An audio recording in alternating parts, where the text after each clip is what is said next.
estou muito feliz por retomarmos os modos da melancolia e grato à Teresa porque fez todo o trabalho de preparação e vai moderar esta sessão. E passo-lhe a palavra. Obrigado, Teresa. Obrigada, Adelino. Boa tarde a todos os presentes. Queria, sobretudo, saudar o Lucas e Manuel, que eu conheci recentemente, em Florianópolis, em Santa Catarina, e realmente começámos rapidamente a trocar impressões e chegámos a este tema que temos em comum, que é este gosto de trabalhar o conceito da melancolia, no caso do Lucas, desta perspectiva da psicologia e da psicanálise, e aí vimos logo que seria muito interessante trazê-lo, e ele correspondeu também com muita vontade. Então, vou apresentar rapidamente o Lucas. Lucas Emanuel é psicanalista, psicólogo e mestre em psicanálise, clínica e cultura na PUC Rio de Janeiro. É psicólogo da Pró-Reitoria de Ações Afirmativas e Equidade da Universidade Federal de Santa Catarina, campus de Florianópolis, onde coordena o Serviço de Acolhimento a Vítimas de Violência. É presidente do Comitê para a Implementação da Política de Saúde Mental, da UFSC e pesquisador do Laboratório de Educação e Psicanálise de Minas Gerais. Atualmente atua como psicanalista em consultório particular, já há 14 anos, e tem desenvolvido academicamente pesquisas sobre psicanálise, teoria crítica, sofrimento, educação, política e arte. E vou-lhe passar então aqui a palavra. A sua apresentação intitula-se O peso do olhar do outro, homofobia internalizada, melancolia e política. Obrigada, Lucas. Tem a palavra. Muito obrigado, Tereza, Adelino. Boa tarde a todos, a todas. Fico imensamente grato, né, pelo convite, especialmente a Tereza Lousa, né, ao Adelino Cardoso, pela organização, e fico muito grato pela presença de vocês. E desde já agradeço a doação da escuta para isso que eu venho compartilhar com vocês. Então, muito obrigado. E minha proposta é compartilhar com vocês aí alguns apontamentos e reflexões que emergiram na experiência clínica, psicanalítica, na escuta dos sujeitos e, consequentemente, na escuta da política por meio dos sujeitos.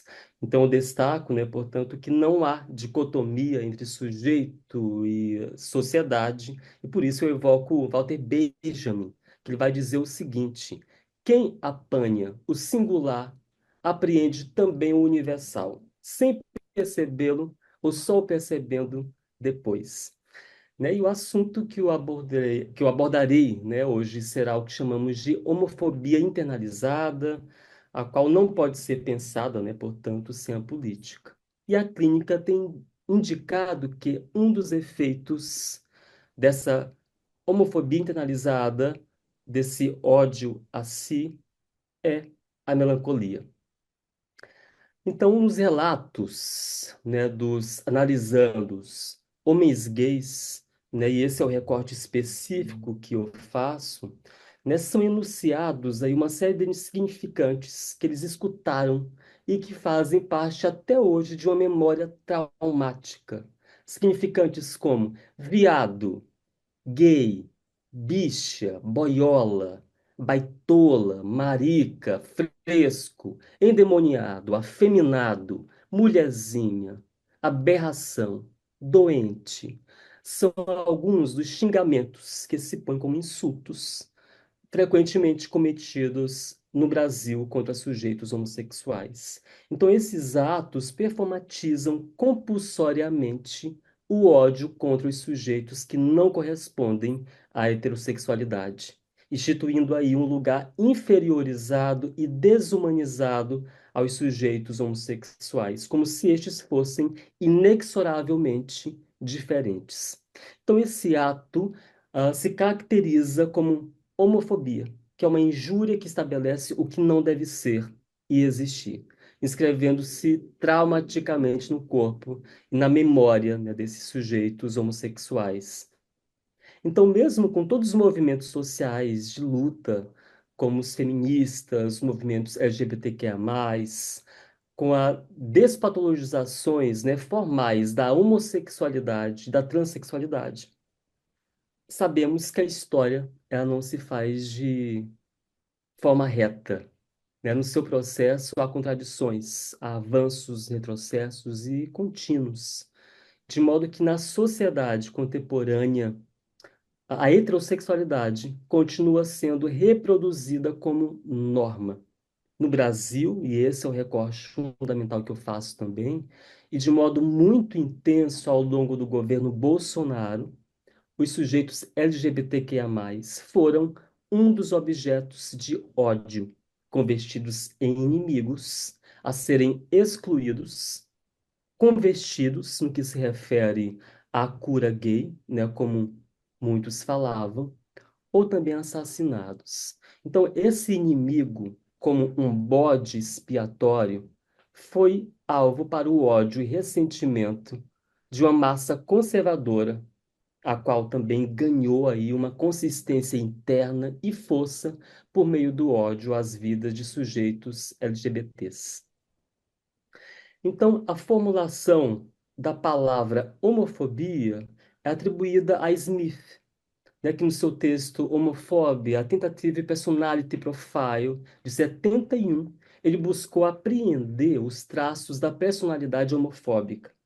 Mas foi o psicólogo George Weinberg, no livro Society and the Health Homosexual, de 72, ele que definirá a homofobia como o medo de estar com o homossexual em um espaço fechado. E ele atribui o termo também aos próprios homossexuais como o ódio por si mesmo, né, o que está referido à homofobia internalizada. Mas eu faço uma retomada histórica sobre como se deu a ideologia da heteronormatividade. E ideologia, quando faço referência, eu faço alusão à orientação marxista, né, de pensar a ideologia como reprodução de um domínio. Então, falarmos de heteronormatividade implica em falarmos também de homofobia. Lacan, no seu livro Inventando o Sexo, Corpo e Gênero, dos gregos a Freud, ele vai estabelecer que o princípio da diferença entre os corpos foi se dando ao longo do tempo por meio de mudanças epistemológicas, políticas, sociais e econômicas relacionadas ao industrialismo e à Revolução Burguesa. E a instalação da divisão sexual do trabalho, a propagação de ideias feministas também. Então, segundo este historiador, até o começo do século XIX, as sociedades ocidentais tinham um modelo sexual que hierarquizava os corpos, utilizando como parâmetro um único eixo, o masculino. Então, desse modo, a distinção entre os corpos femininos e masculinos se dava a partir das intensidades de calor vital. Então, nesse pensamento, a mulher tinha um pênis investido. Então, esse pressuposto do médico e filósofo Galeno, de entendimento do corpo a partir dos cosmos, foi desconstruído pela Revolução Científica. E no final do século XIX, a diferença sexual passou a ser baseada na natureza. Então, a ciência passou a considerar as categorias masculinas e femininas como sexos biológicos opostos e radicalmente incomensuráveis. Então, essa distinção de sexos, como efeito da apreensão de uma certa política dos corpos, passou a designar o lugar social do homem e da mulher. E nessa obstinação, né, científica de justificar e distinguir os lugares sociais de homens e mulheres, aqueles homens, cientistas, moralistas, juristas, começaram a instituir tipos sexuais e a classificar o que era normal ou patológico. Então é nesse contexto, né, amplo, né, e longo, inclusive, que emerge a heterossexualidade como norma social. Então, a homofobia, ela é efeito desse processo social sexista que institui a heterossexualidade como norma a ser reiterada de modo compulsório por meio de múltiplas instâncias sociais, Então, nós recolocamos aqui que a diferença instituída pelo sexismo e que sustenta a heterossexualidade, ela é uma invenção histórica. Sendo assim, a identidade heterossexual passou a ser estabelecida a partir do que não deveria ser, e especificamente por meio do ódio em relação ao que não refletia a sua imagem aparente, a saber, o homossexual, como o oposto que fundamenta a normatividade heterossexual e como um ato a ser punido, convertido ou exterminado. Então, é nesse processo que a homofobia torna-se socialmente necessária, colocando-se como uma guardiã das fronteiras sexuais quanto de gênero, né, como nos ensina Burilo. Então, nesse sentido, nós podemos postular a heteronormatividade, logo, a homofobia tem efeitos em qualquer sujeito que saia, que ouse sair das fronteiras socialmente determinadas em relação ao que significa ser homem e ser mulher. Então, essa heteronormatividade que se revela em homofobia é tão imperativa na sociedade, na constituição dos sujeitos, antes mesmo de nascerem, né? Em relação ao que é projetado naquele que vem ao mundo, é tão intenso que estes podem passar a internalizar esta norma. Então, meninos vestem azul, meninas vestem rosa. Meninos brincam com carrinhos, meninas brincam com bonecas, meninos não choram, meninos precisam ser fortes, engole o choro, né? Como muitos se dizem, né? Meninos não rebolam, garotos precisam falar grosso, fale direito, engrosse essa voz. Precisam se vestir como um homem, se comporte como um homem. Vira homem, moleque. Pare com isso, parece mulherzinha. Pare de ser fresco e faz o que tem que ser feito. Então, esse conjunto de imperativos intrusivos vão constituir o ideal de como o homem tem que ser e como o homem não pode ser. Então, trabalhando com um grupo de masculinidades em uma universidade, é impressionante como esse imperativo tem que ser é constitutivo da formação de uma certa masculinidade. Essa masculinidade fundamentada no machismo, no patriarcalismo, na fantasia de dominação.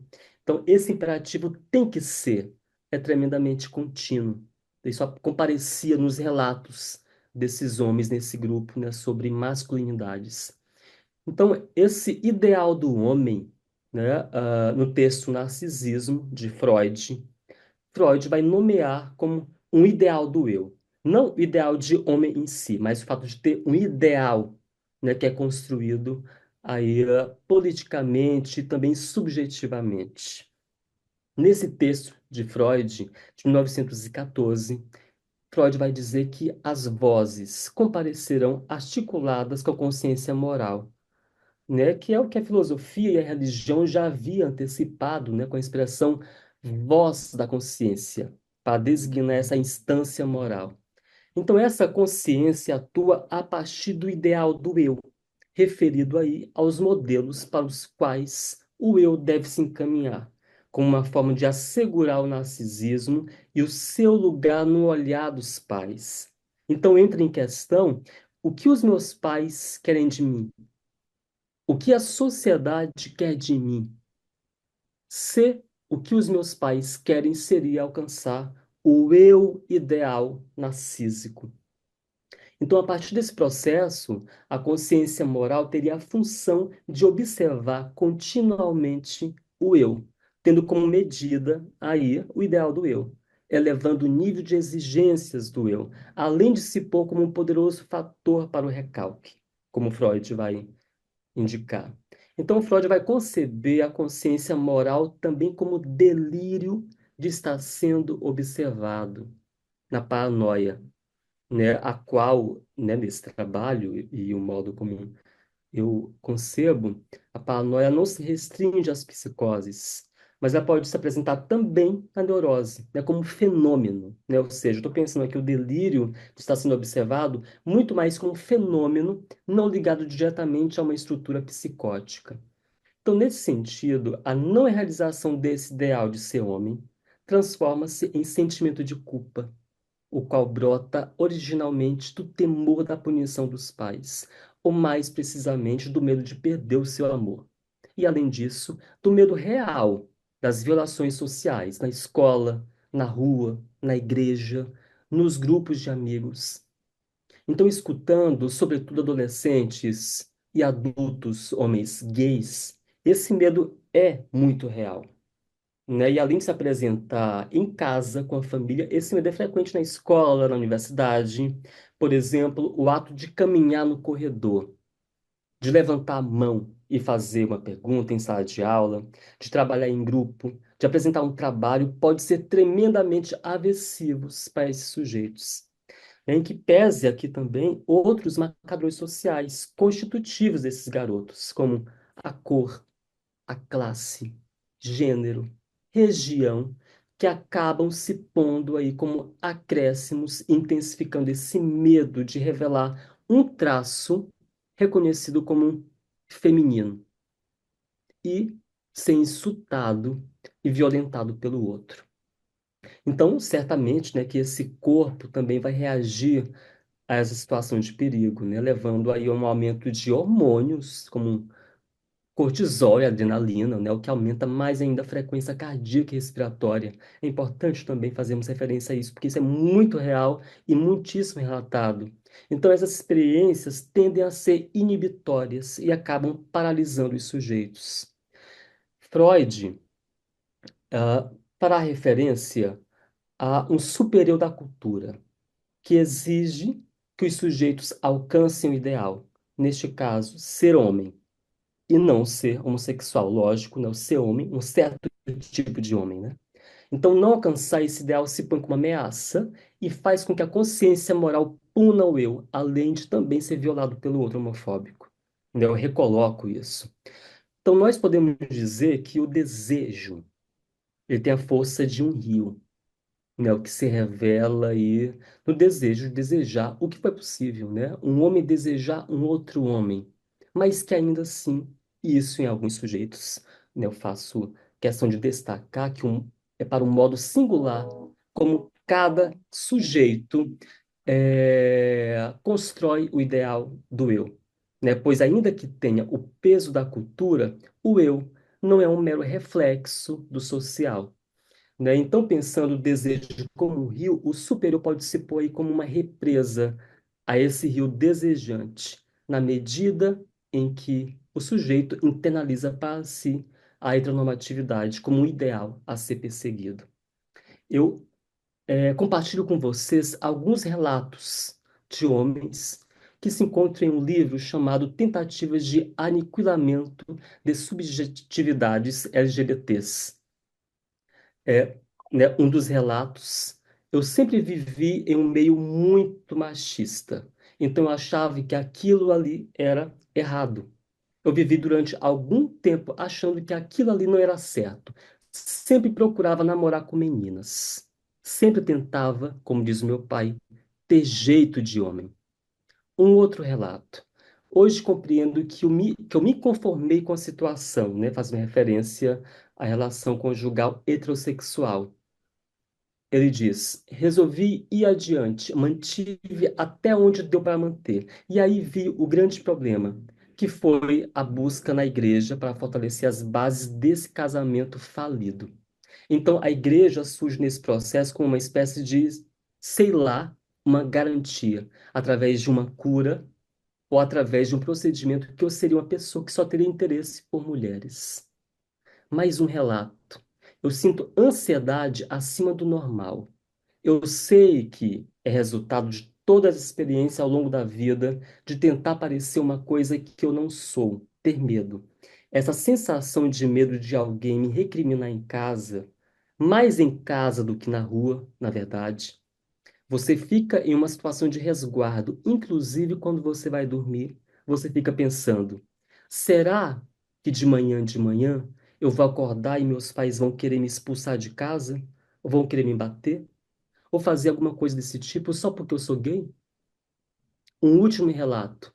Eu não queria a homossexualidade. Isso é muito importante. Eu não queria a homossexualidade. Não é porque eu tinha medo de ir para o inferno, é porque eu tinha medo de ser descoberto. e de perder toda a minha família, de perder a igreja, de ser assim escorraçado, ser excluído da igreja, ser excluído da minha família e de não ter uma família.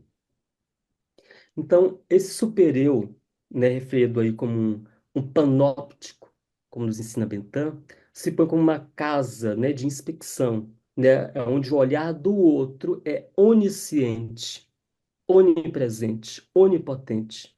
Em termos de Lacan, esse super-eu pode ser concebido como o gozo do outro, que insulta severamente um eu e exige um gozo masoquista. É um olhar que pesa e pode aniquilar o eu. Então, por isso, o peso do olhar do outro, que se põe aí como um contínuo assombro interno, que opera de modo sádico no eu.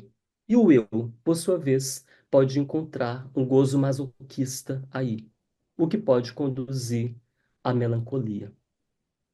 Então, a melancolia, né, esse termo que advém do grego, melan significa negro, codes, que se refere a bilis, formando assim a palavra melancolia, que significa bile negra.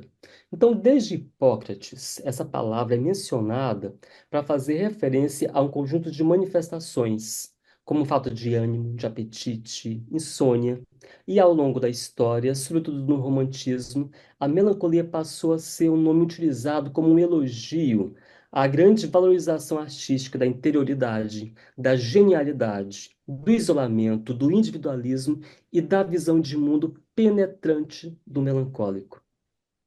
Então, esse elogio à melancolia no romantismo passou a conviver com a frieza do olhar científico psiquiátrico.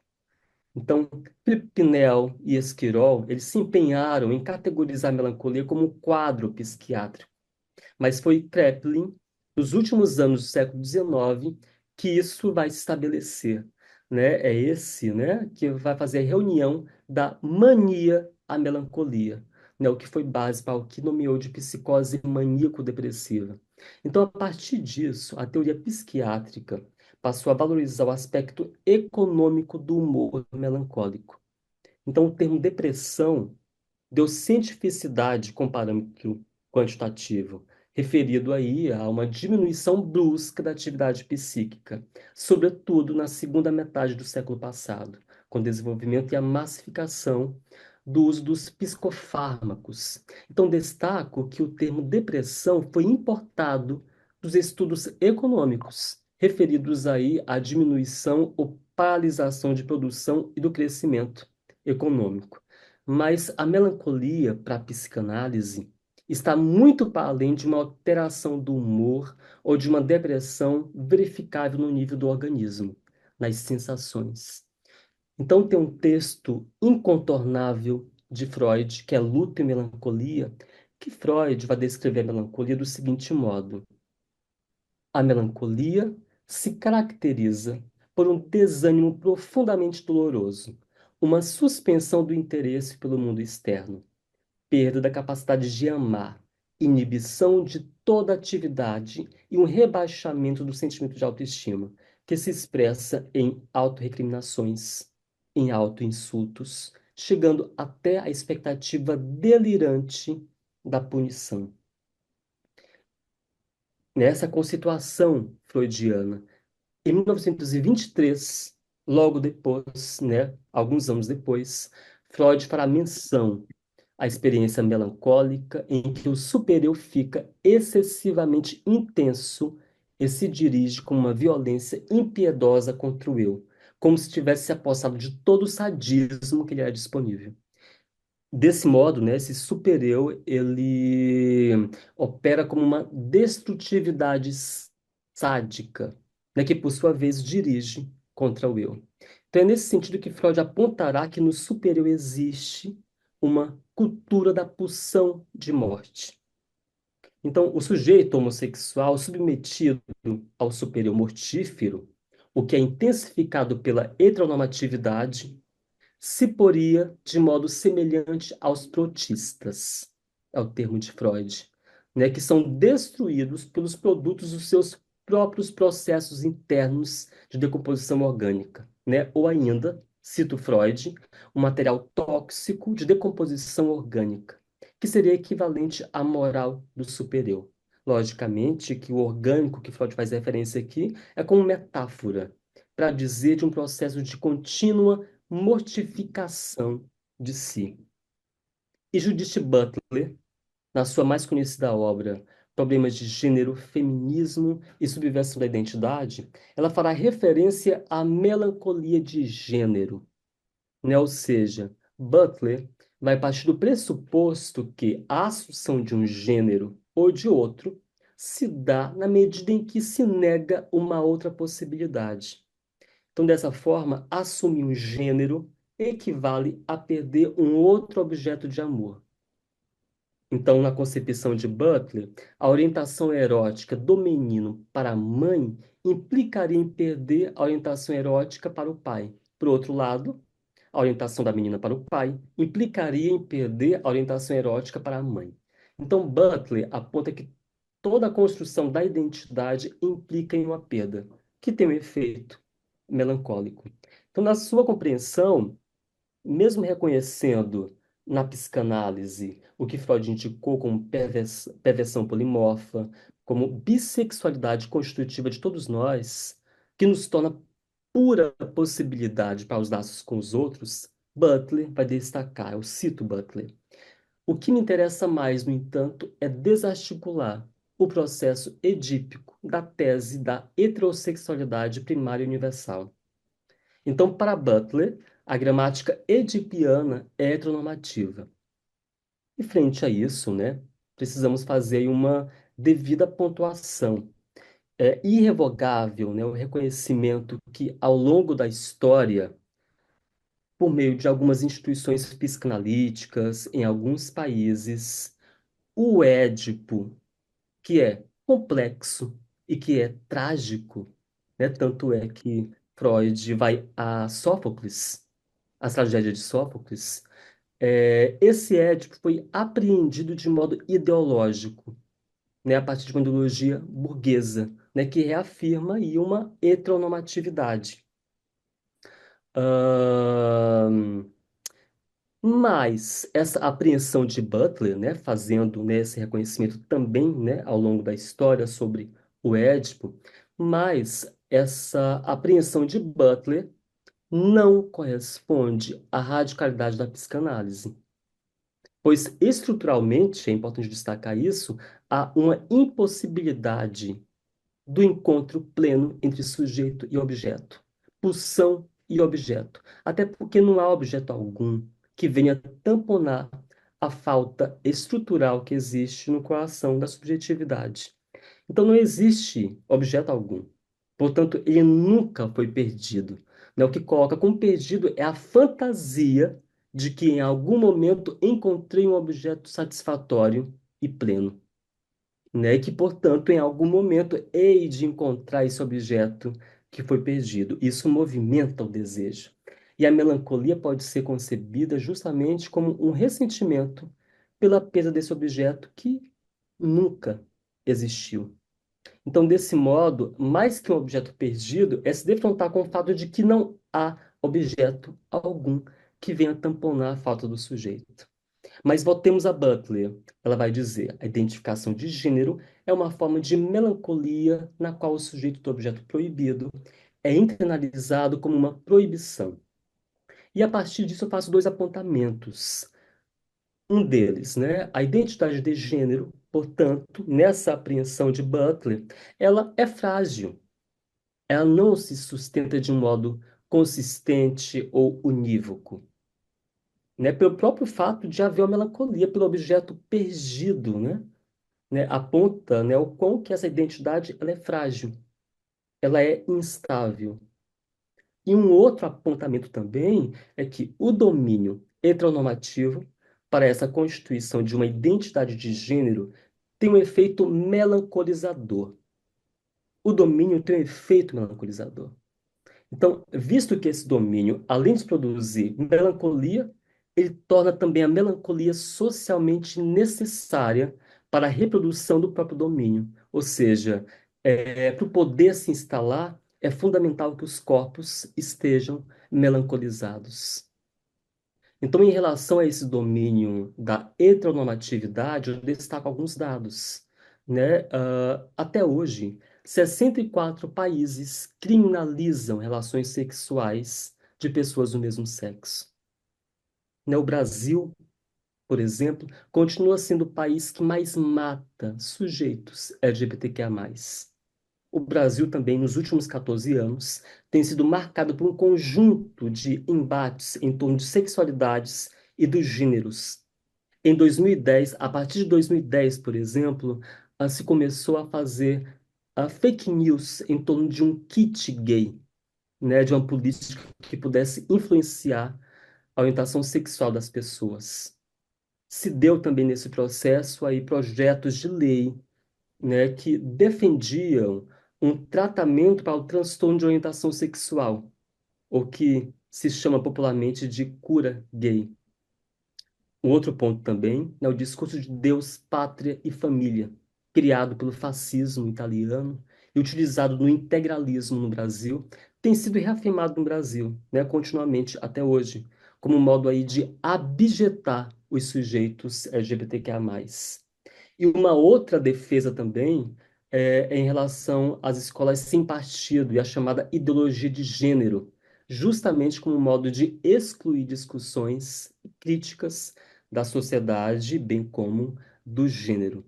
Então, essas pautas conservadoras se mantiveram durante todo o governo do Bolsonaro, logo no movimento que intitulamos de bolsonarismo, e não cessaram. Então, é continuamente um outro que diz o seguinte: a vida de vocês não importa, não queremos vocês. Então, esses imperativos se reproduzem internamente como um olhar tirânico e interno ao sujeito homossexual, que passa a punir não apenas o desejo homossexual, mas o desejar, o que caracteriza a melancolia. É porque é o desejar que nos movimenta, que nos leva ao outro. Então, certamente que não é assim para todos os sujeitos, é importante destacar isso. A partir da minha experiência clínica, eu faço uma hipótese, levanto uma hipótese. O não olhar do outro como um modo aí de investir, né, libidinalmente no bebê, e além disso, o bebê não se reconhecer no olhar do outro, são constitutivos do sujeito melancólico, que vai reproduzir em si esse desinvestimento vital feito pelo outro, esse desinvestimento. Então, é muito frequente afirmações como eu não sou nada, quer dizer, eu sou um nada, não quero nada. Então, esses sujeitos com esses traços clínicos parecem que tendem a aderir de um modo mais intenso a uma heteronormatividade, né, de modo a fortalecer muito mais uma homofobia internalizada, né, o auto-ódio. Então, frente a isso, Freud é categórico. Freud vai dizer: caso a melancolia não se transforme em mania, a destrutividade da pulsão de morte obtém êxito, e com uma considerável incidência, impulsionando de fato o sujeito à morte.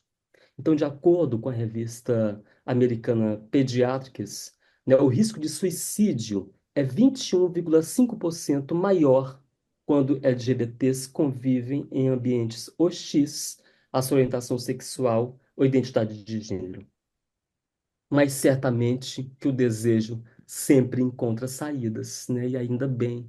E a história tem evidenciado isso. Então, seguindo esse apontamento clínico de Freud da mania frente à melancolia, a arte, a transgressão, o orgulho LGBTQIA+, como contrário da vergonha, são formas de fazer cair o olhar do outro, destituindo, desautorizando o olhar do outro homofóbico, retirando aí o seu peso, para que assim, ao invés do insulto do superior, o sujeito possa exultar seus desejos, suas vidas, construindo, portanto, um olhar para si de reconhecimento, de vida e de amor. É isso, muito obrigado pela escuta, pela atenção de vocês, e me ponho aqui disponível inteiramente para o nosso debate. Obrigada. Obrigado vocês. Obrigada, Lucas. Foi muito, muito interessante e eu considero realmente muito importante trazermos estes temas para encontros académicos e fico muito orgulhosa que tenha surgido aqui no âmbito deste seminário, que já tem quase 3 anos de existência e foi realmente a primeira vez que este tema foi tratado e gostei muito de ouvir. Acho que abordaste o tema com muita clareza e, e tocaste em assuntos de facto muito importantes. Eu vou talvez dar início aqui às perguntas, se não se importam, já que estou, já que estou com a palavra. Fiquei aqui com uma questão, que gostaria de talvez que desenvolvesses um bocadinho melhor, eu não sei se eu entendi bem, que é, eu penso que tem a ver com a teoria de Judith Butler, que eu já tinha lido essa questão e já nessa minha primeira leitura a dúvida surgiu que é precisamente relativamente a este conceito de melancolia. Portanto, dá, a sensação que eu fico é que a melancolia, por um lado, é o efeito realmente é o efeito, digamos assim, desta internalização da homofobia e deste sofrimento, mas por outro lado, ela também é a causa, né, que vai, ou é a causa no sentido que é a força que vai sustentar este sistema normativo, não é? Criando quase aqui uma questão circular e, e essa questão que eu acho que não fica, para mim não ficou muito clara. Se pudesses explicar um pouco melhor, eu agradecia. Sim, a gente já debate a partir da sua questão ou aguarda outras questões? Como é que vocês preferem? Calhar, pergunta a pergunta, pode ser. Então, tá bom. Então, concordo plenamente com você, Teresa. É isso mesmo, né? O modo como Butler, né, concebe a melancolia como efeito de um processo aí contínuo, compulsório de violações, né, que diz que essa vida não importa, né, que essa vida é matável, que não é passível de luto, como ela diz, mas também a melancolia como uma, uma manifestação socialmente necessário para manter o domínio, né? Porque para o domínio se instalar, seja ele qual for, por exemplo, o domínio heteronormativo, para ele se instalar, é preciso que os sujeitos sejam aí objetificados por esse domínio.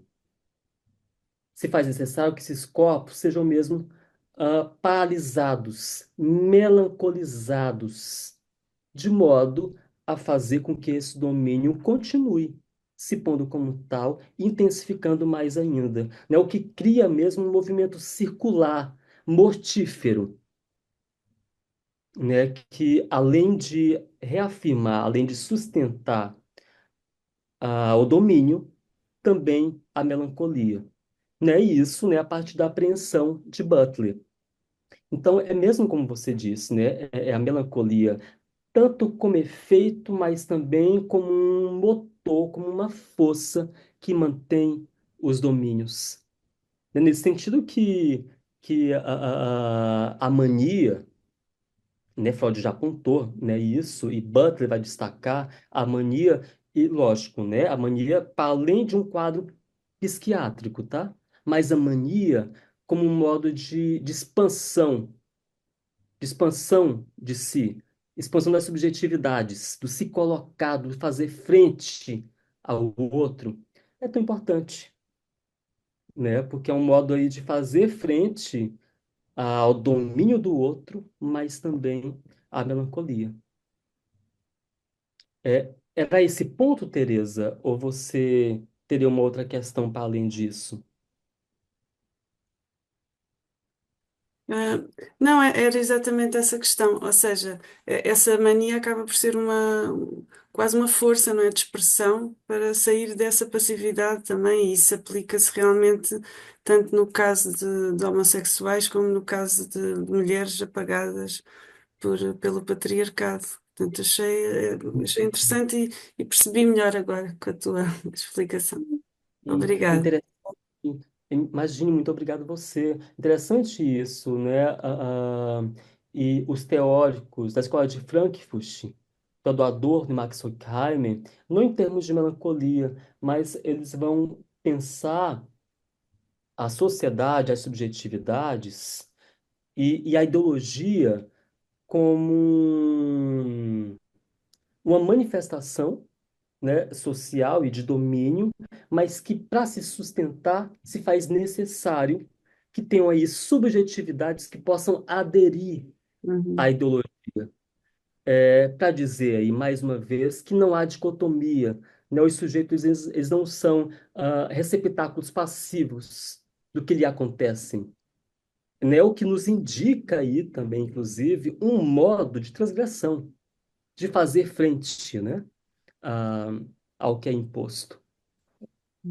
muito bom. Bom, deixo aberto aqui, o Adelino quer colocar uma questão? Força. Eh, Lucas, eu achei muito interessante a sua apresentação e muito particularmente no que diz respeito ao eu e à dimensão, eh, diria, interior, mas também à dimensão social do próprio eu, portanto, essa dupla componente. A minha pergunta tem a ver, de qualquer modo, mais diretamente com a melancolia e com a sua experiência clínica do melancólico. Eh, Tanto quanto eu percebi, traçou um quadro predominantemente passivo do melancólico. A minha pergunta é, dado que a melancolia é complexa e é cambiante, não se apresenta sempre da mesma maneira, a minha pergunta é se o melancólico não pode também apresentar traços de desassossego, de inquietação e de uma procura que o conduz a alguma atividade criativa e de algum modo libertadora da própria melancolia. Se a melancolia não pode ser também de um caminho eh, artístico, porventura, ou filosófico, pelo qual o melancólico eh, resolve e trabalha a sua própria melancolia. Não sei se foi claro.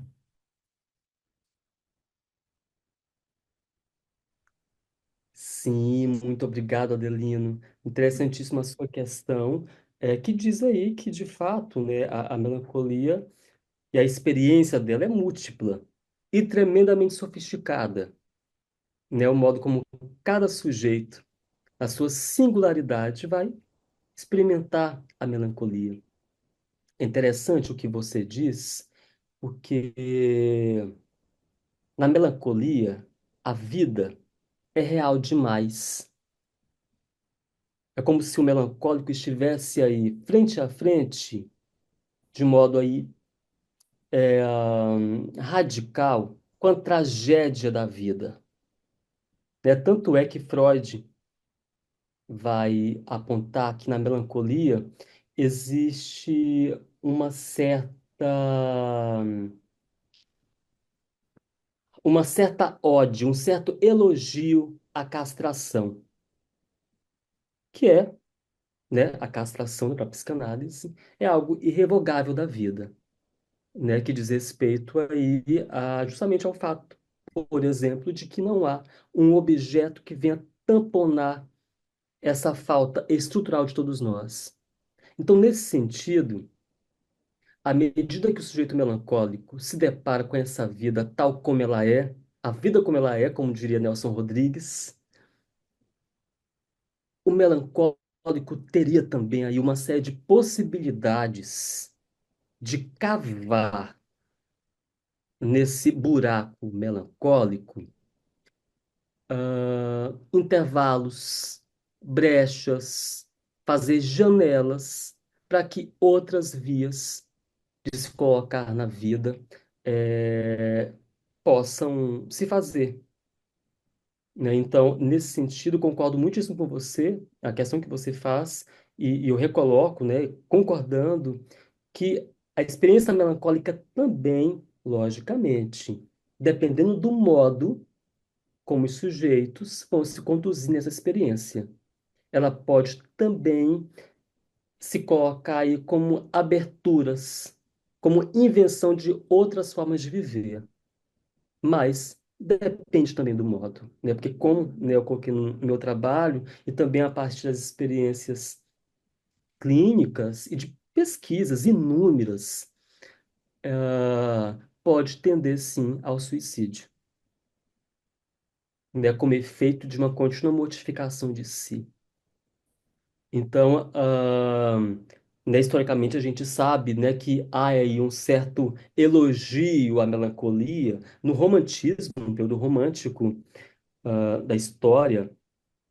Isso foi tremendamente intenso, mas ainda assim, é importante a gente, né, no lugar, né, da psicanálise, escutar e dar lugar aí, sustentar esse lugar de fala do sujeito, porque a fala também é um modo de fazer frente a esse outro, a esse olhar do outro, que é um olhar que também se põe como vozes no outro, que ele é justamente silenciador. Então, a nossa atenção e delicadeza, né, de trabalhar, né, com esses sujeitos de modo que a melancolia possa produzir brechas, aberturas para uma outra coisa, uma outra via, uma outra coisa entre aspas, né? Porque melancolia é uma posição subjetiva de se colocar no mundo, né? Então a psicanálise ela não se propõe de modo algum a fazer um concerto com S, em termos de consertar, mas muito mais aí, quem sabe, né, é fazer um concerto com C, ou seja, o que que o sujeito pode fazer inventivamente com essa posição subjetiva que é a melancólica.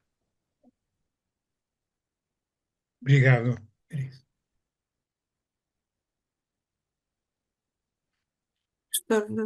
Sim, Jorge, pode falar. Olá, muito obrigado pela linda fala. Eu não consegui pegar tudo porque eu acho que tem coisas específicas do campo. Meu campo não é a psicologia ou a psicanálise, mas mais um comentário, na verdade, eu fiquei pensando sobre essa ideia de comunidade, né, de pertencimento, e do quanto que o auto-ódio gera, de uma certa forma, ao confirmar ou concordar com a homofobia, ela gera uma sensação de pertencimento meio às avessas a essa comunidade que exclui o indivíduo, né? Pela concordância, né, com a homofobia. E fiquei pensando o quanto que as comunidades, digamos, né, LGBT são importantes justamente nesse sentido, né, de gerar essa sensação de pertencimento, não de uma forma aniquilante, né, mas como se estranhamente ou talvez perversamente, né, por trás da autoaniquilação tem um desejo de pertencimento, né? Um pertencimento às avessas, de novo, né?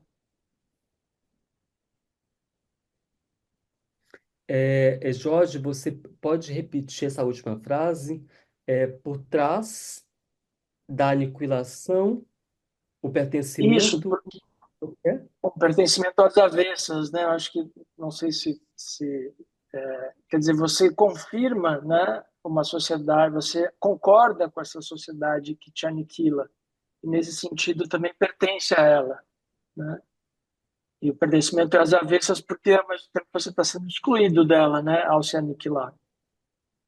Uhum, uhum, entendi. Sim, interessante isso, né? De fato, né?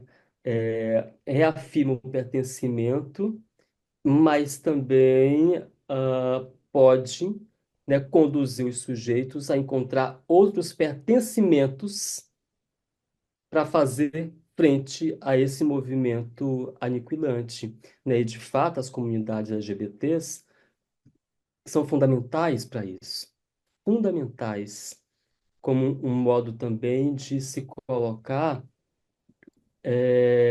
ao avesso da vergonha, né, como esse domínio heteronormativo, né, tende a instaurar nos sujeitos. Né? Por isso que as paradas LGBTQIA+, por exemplo, é uma manifestação política fundamental, mas também psíquica, pensando sobretudo em sujeitos de uma geração ali dos anos ah, ah, 70, 80, um pouco da década de 90 também, foram sujeitos para os quais foi muito mais complicado a experiência do desejo homossexual. Então, ainda que atualmente, né, haja aí uma subversão, né, uma travessia, né, desse lugar melancolizado, mas é interessante que o efeito do domínio heteronormativo, a homofobia internalizada que de algum modo se fez, continua se mantendo como uma sombra. Não foi inteiramente erradicada, vamos dizer assim, sabe? Pode ser que a geração atual talvez tenha aí subjetivações distintas, mas ainda assim no Brasil, por exemplo, estamos aí convivendo com um retrocesso tremendo, né? Existem aí comunidades religiosas, sobretudo, que se propõem a uma cura gay, por exemplo, a uma conversão, né? Vejam só.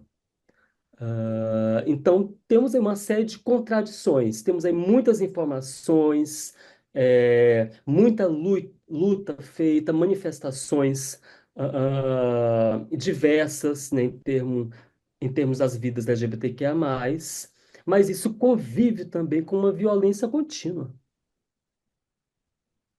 E certamente que isso vai ter efeito nas subjetivações dos sujeitos. Então, é um pertencimento às avessas, como você diz, mas também é um pertencimento que pode conduzir a outros pertencimentos que possam fazer aberturas, que possam abrir as janelas aí para outras coisas.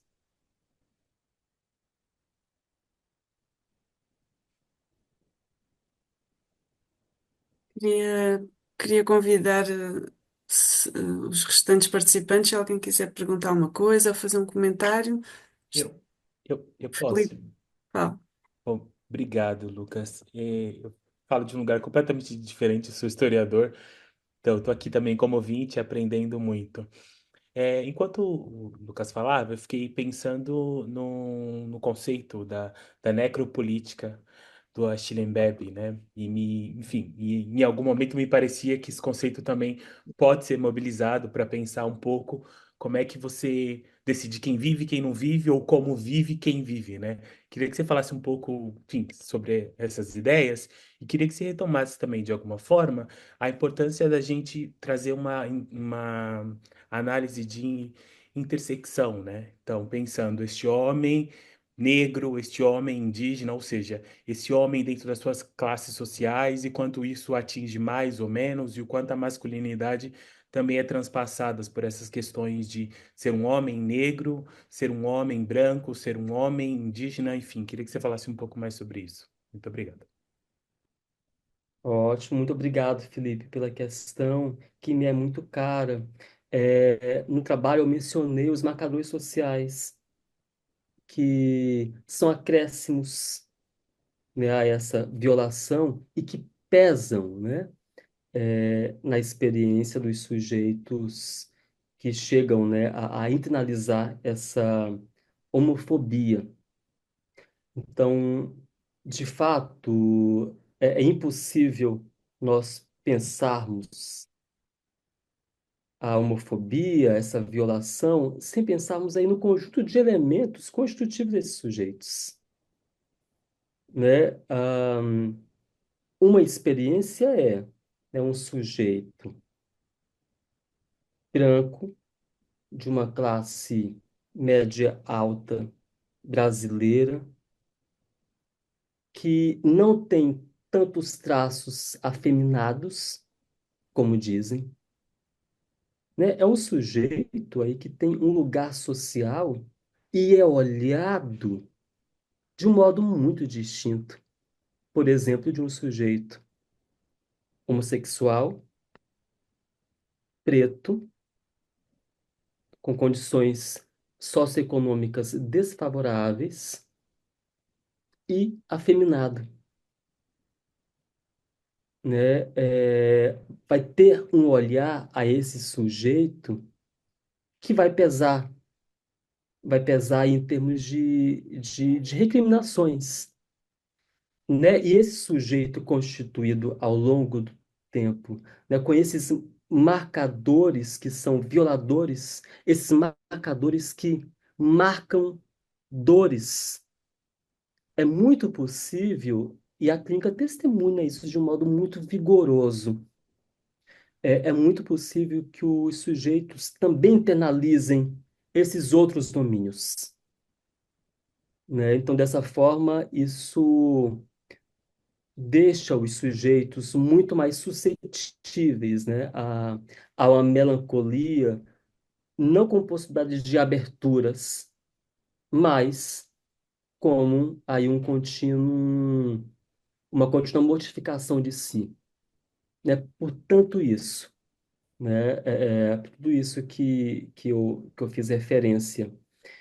Mas, logicamente, né, não dá para a gente dizer é uma coisa ou outra. Na experiência humana, que é muito ampla, é sempre uma coisa e outra. Né? O modo como cada sujeito, na sua particularidade, como vai viver, né, como vai se colocar, se posicionar, isso é muito distinto.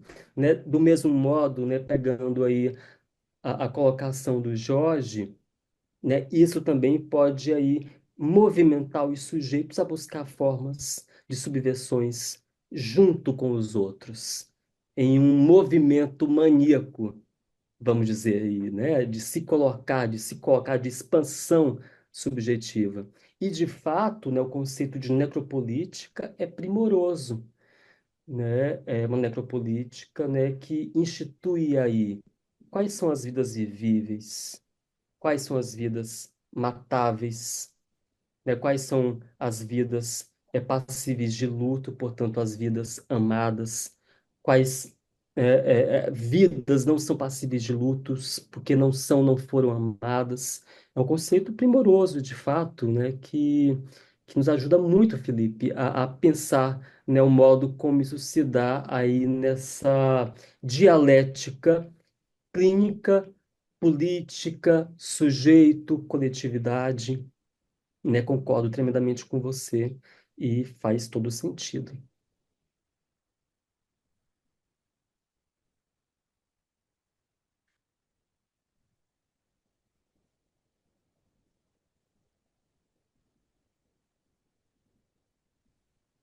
Eu posso aproveitar o momento rapidinho, Tereza? Pode, claro. É uma sugestão. Recentemente foi publicado um livro, que é esse aqui, que o título é Psicanálise, Educação e o Pensamento Decolonial, que foi produzido pelo LEPS, laboratório do qual faço parte, e nesse livro tem um texto meu, em que eu trato o racismo, a melancolia e o samba. O título do capítulo é Alguma Coisa Acontece no Quando Agora em Mim, fazendo referência aí à música de Caetano Veloso, racismo, melancolia e samba. Eu faço, né, uma reflexão, uma análise melódica, rítmica, literária, psicanalítica, política dessa música, e também trago alguns pontos da clínica psicanalítica, especificamente com sujeitos pretos e que tiveram experiências melancólicas, né? E o modo como o samba, como as rodas de samba, precisamente, que eu vou pensar em termos de quilombos, né? O quão isso pode ser aí uma via de aberturas, né, Adeline, de aberturas de janelas, né, frente a esse domínio. É um livro que ele é um e-book, é gratuito, basta vocês colocarem Psicanálise, Educação e o Pensamento Decolonial, que vai comparecer aí na internet, e eu convido vocês à leitura. Eu já li, gostei muito. Estive a ler anteontem, acabei ontem e achei a tua abordagem muito, muito criativa, a forma como trouxeste a música e relacionaste assim academicamente, acho isso brilhante. E de facto toca em assuntos que se cruzam muito com a sessão de hoje e vale a pena a leitura realmente. E é bem simples de chegar lá, de facto. É um e-book que está realmente disponível online e vale a pena. Bom, gostaria só de perguntar mais uma vez se há algum comentário, alguma questão.